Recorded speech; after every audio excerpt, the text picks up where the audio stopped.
sometimes a profit problem in a business isn't a profit problem at all. It's more like a product problem. So when I'm working with someone and they come in and they tell me that they want to increase the profits in their business, because don't we all, the first thing I ask them is, tell me about your product and service. Tell me about the problems that it solves, who you sell your product to, and how quickly do you make a difference in that client's life.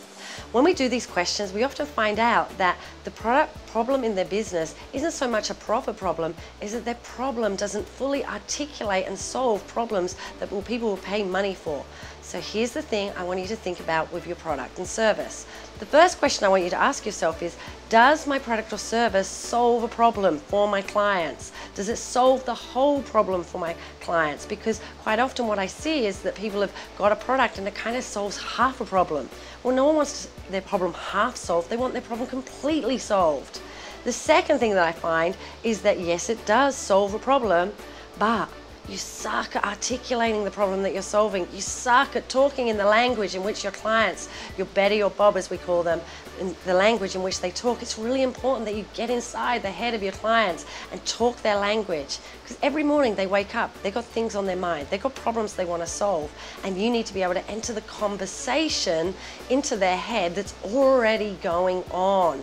That's what marketing is really about. And the third thing, does your product or service solve the problem fast? You have to imagine that your clients, when they come to you, they have a problem, they want it solved fast. They are actually in pain. Doesn't matter what it is that they're buying from you, they are actually in pain. All purchases are actually emotional decisions that are justified by rationale. Now, if you ask someone how quickly do you want to get out of pain, what do you think their response is?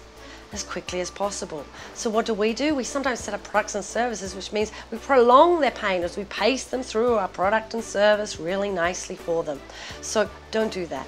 Look at your product. Look at the problem that it solves. Ensure that it solves the whole problem.